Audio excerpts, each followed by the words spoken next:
नमो नमो जगदम्ब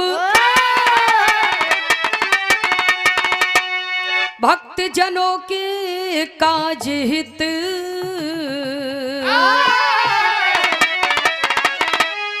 माँ करती नहीं विलंब।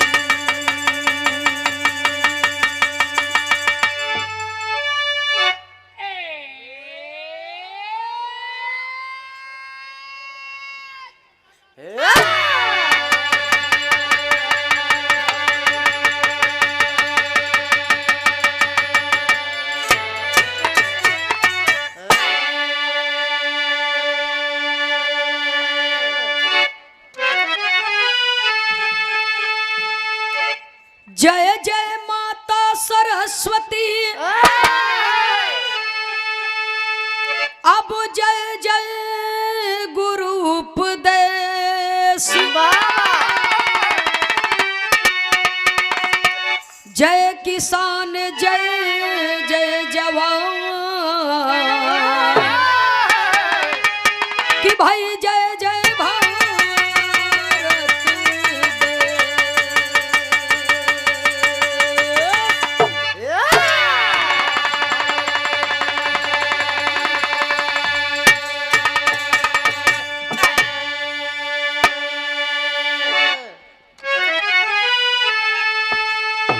श्री गुरु चरण सरोज रज मन का भरम मिटाए पंचभूत के तन हृदय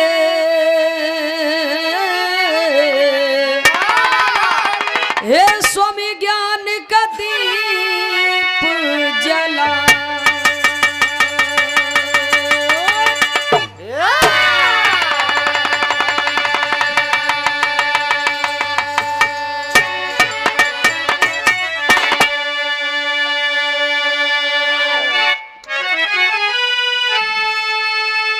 नमो जन्मदाता हो मेरे विधाता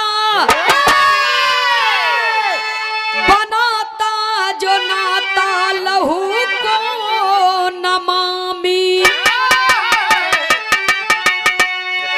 नमो तात पाता सहोदर जो भ्राता कहाता सदा अपने कुल को नमामि नमो अन्नदाता जीवन भर निभाता अरे कमाता गिनाता न उस पितु को नमामि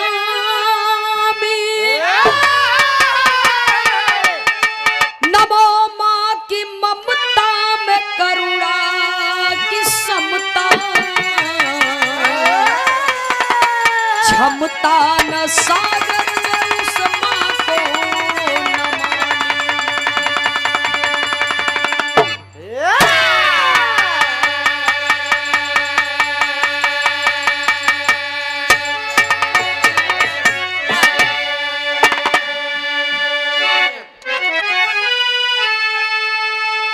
बंद हो राम हित सीताराम भाई लाल जतन अभिराम कविवर विजय खेमराज नंदिनी अरे सबको कर प्रणाम।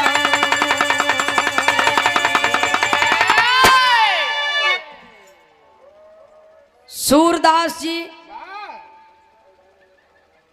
समय का अभाव है जैसे देखे जैसे समझे वैसे न काम कर लेवे के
शुभ कार्य आरंभ करने से पहले लोग अपने इष्ट आराध्य देवी देवताओं की पूजा अर्चना वंदना एवं खुदा की इबादत कर ली जाती है। तब पश्चात ही अपने कार्यक्रम का शुभारंभ किया जाता है। हम गायक कलाकार लोग अपन गीत संगीत शुरू करे से पहले स्वर की देवी माँ सरस्वती बीड़ा वादिनी मैया के चरणों में नमन करते हुए कहना है,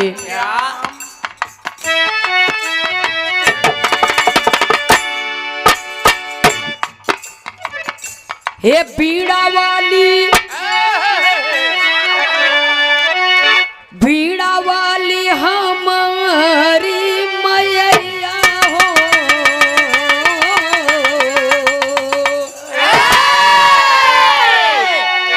बीड़ा वाली हमारी मैया हो, हे मैया बीड़वा बजाएगा,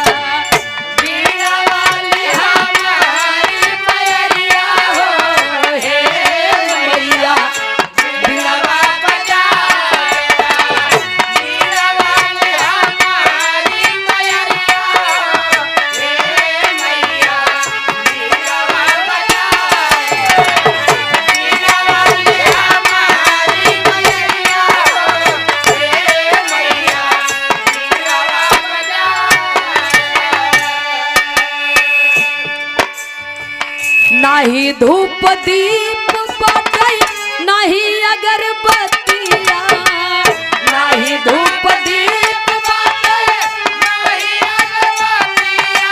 हेलो हेलो सीटी देता भैया सही करा।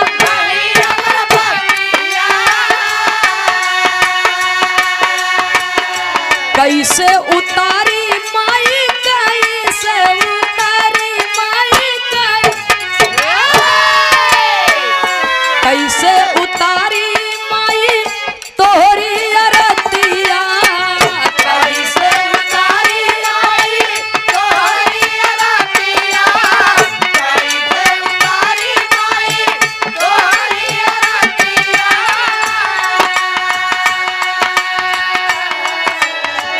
खाली हाथ आईली दुआरिया हो, हे मैया,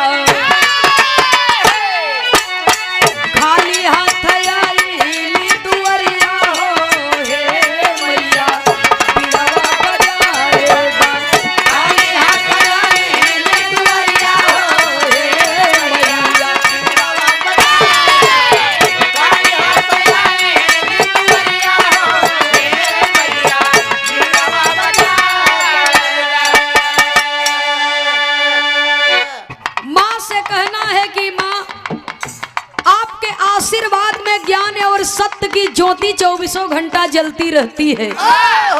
जिसे भी उस ज्योति का प्रकाश मिला उसकी जिंदगी प्रकाशमय हो गई, उसका नाम युग युगांतर तक अमर हो गया। पहले बंद दूसरे बंद में कवि को संकेत करना पड़ा, कहना है,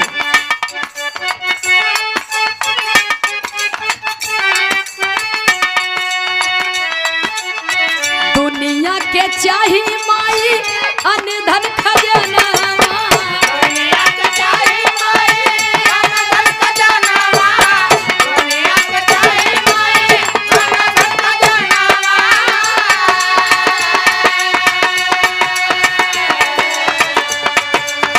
हमके तो चाहिए बस, हमके तो चाहिए बस, हमके तो चाहिए बस तोहरा चरणवा, हमके तो चाहिए बस तोहरा चरणवा, हमके तो चाहिए बस तोहरा चरणवा।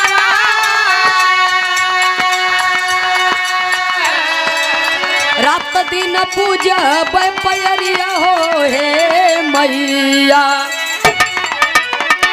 रात दिन पूजा पैरिया हो, हे मैया बीड़वा बजाएगा, रात दिन पूजा पैरिया हो, हे मैया बीड़वा बजाएगा, रात दिन पूजा पैरिया हो, हे मैया बीड़वा बजाएगा।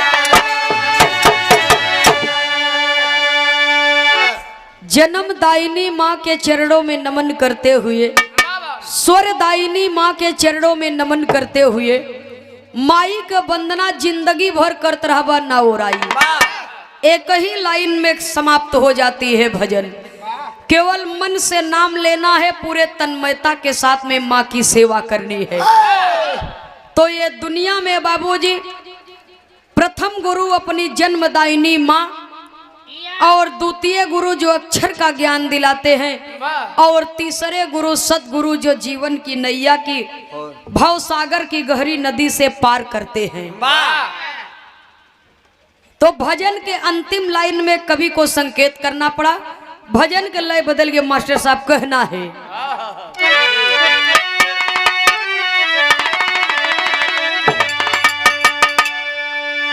हाय नयनवा में राम बसी गए।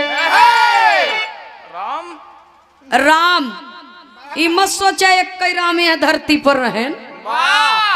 दो चार टिरन का भाई। हाँ भाई, वाह भाई। एक राम दशरथ का बेटा, एक राम घट घट में लेटा। एक राम दशरथ का बेटा, एक राम घट घट में लेटा। एक राम है जगत पसारा, एक राम है जग से न्यारा। जो शाश्वत है,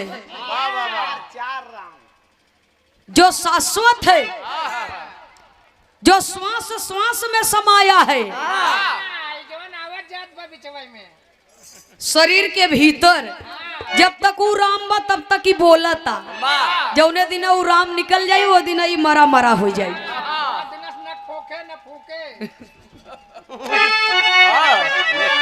बाकी आप लोग समझदार हैं। कवि को संकेत करना पड़ा, कहना है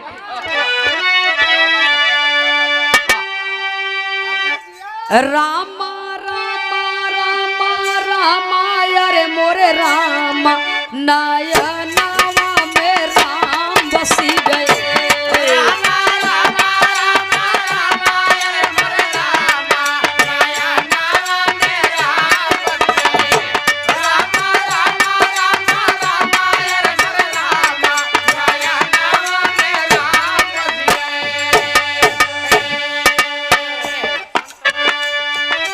अपने सत्य गुरु, चाहे राम हो, चाहे श्याम हो, चाहे सूर हो, चाहे दास हो, चाहे कबीर हो, चाहे तुलसी हो, कोई भी हो, ये धरती पर मनुष्य योनि में अवतार लिए हैं तो उनको सतगुरु के शरण में जाना पड़ा है, क्योंकि बगैर गुरु का ज्ञान होने वाला नहीं है। इसलिए कहना है अपने सत्य गुरु से जपावा गियनवा, नयनवा में राम बसी।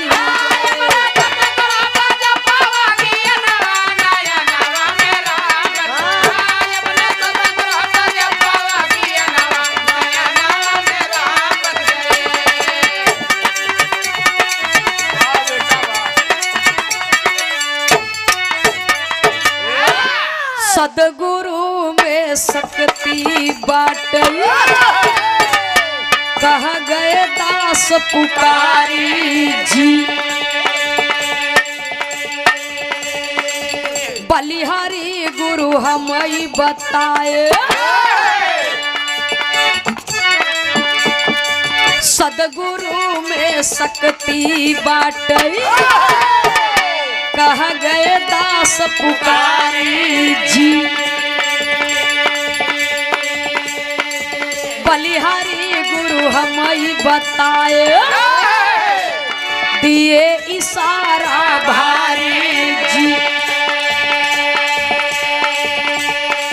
स्वामी जी है प्रभु हमारे, सब में दिए निशानी जी। अरे बार बार गुरुवर के सुमिरब, ए भैया बार बार गुरुवर के सुमिरब, ये तनई अरज हमारी।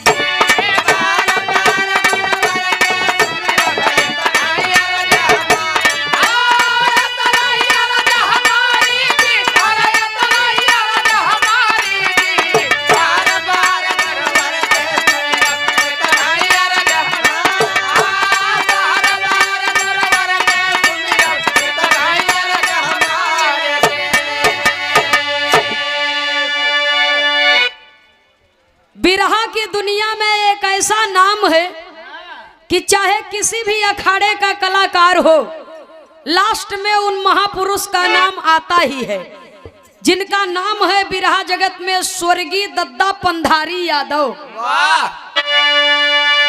तो ई सब सदगुरु की बलिहारी, अरे ई सब सदगुरु की बलिहारी, अब हम पे दिए जदुइया डारे, नयनवा में राम बसी गए, स्वर्गीय बाबा राम कैलाश के हरदम सदगुरु पर धियानवा, नयनवा में राम बसी गए।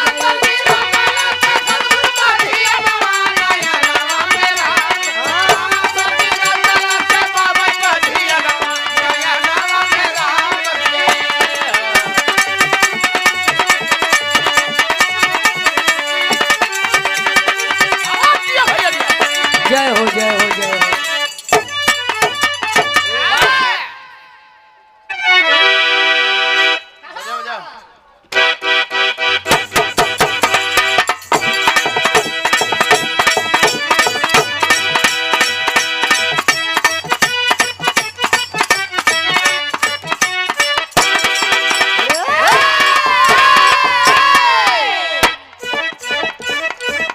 हारमोनियम मास्टर साहब बहुत सुंदर गीत का संकेत किए। हालो हालो हल्का सा एक रच के मनाउर आवाज दे देते हैं। आवाज उठाओ। बहुत सुंदर गीत का संकेत किए। बाबा 16 कला अवतारी मुरली मनोहर श्री कृष्ण कन्हैया जी के बाल्य अवस्था बा, भर गांव में घूम घूम के बदमाशी करत है, बेस न रहे तनी टेबल रहे, घूम घूम के बदमाशी करत हैं। सखी लोग कहत हैं कि एक करियऊ, खाली गाँव में घूम के बदमाशी करबा। एक तो पूरा गांव में घूम घूम के बदमाशी करत है, ऊपर से तू इतना करिया है, जा तोहर बियाह न होई। देखिए क्या प्रेम था, सांवले सलोने श्री कृष्ण जी को कहते हैं तू करिया है तोहर बियाह, सखी लोग चिढ़ाए के कहत का है, कहे हमारा सांवर रंग मन नहीं भावे, ए हो सांवरिया,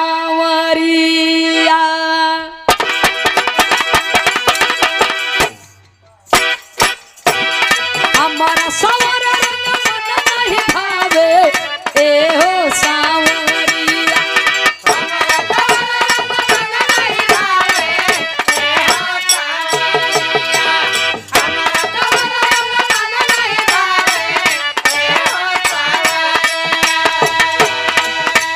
हमारा सांवर रंग मन नहीं भावे, ए हो सांवरिया। आप कन्हैया जी कहे दिलवा में जगह दे दा, दिलवा में जगह दे दा, काकारी गोर करिया,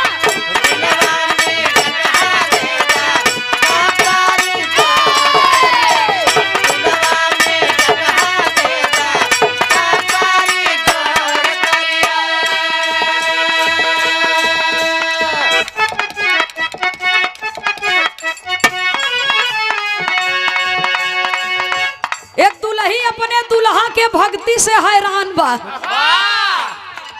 कह जब देखा तब पूजा पाठ में 24 घंटा लगा रहा थी, जब मन करत तब कपूर बार देला। तो जब तनी कुछ घरों का काम धाम करा, खाली पूजा की है से काम ना चले, कुछ घरे के भी काम धाम करा, घरे दुआरे के तनी ख्याल रख।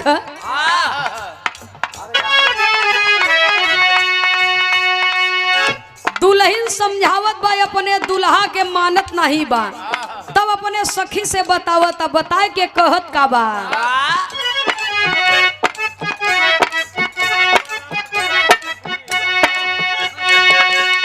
यह कहत बा समझाए के,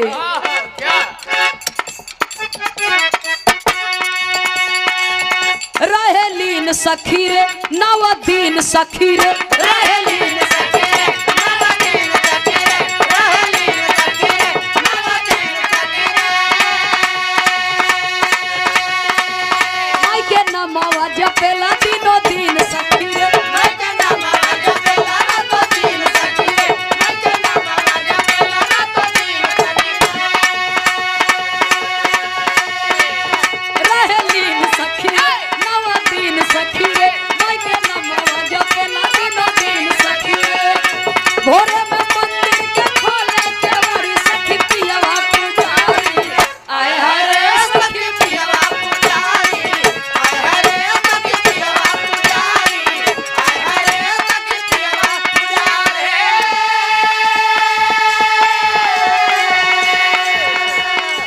निमिया तोरे झुलुआ लगा के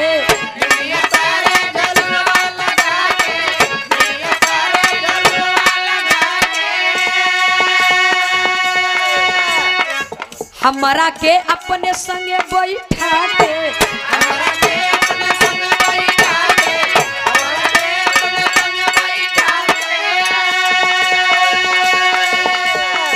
निमिया तोरे झुलुआ लगा के हमरा के अपने संगे बैठा के दोनों परनी मंगे आरती उतारी सखी पियावा पुजारी आय हरे सखी पियावा पुजारी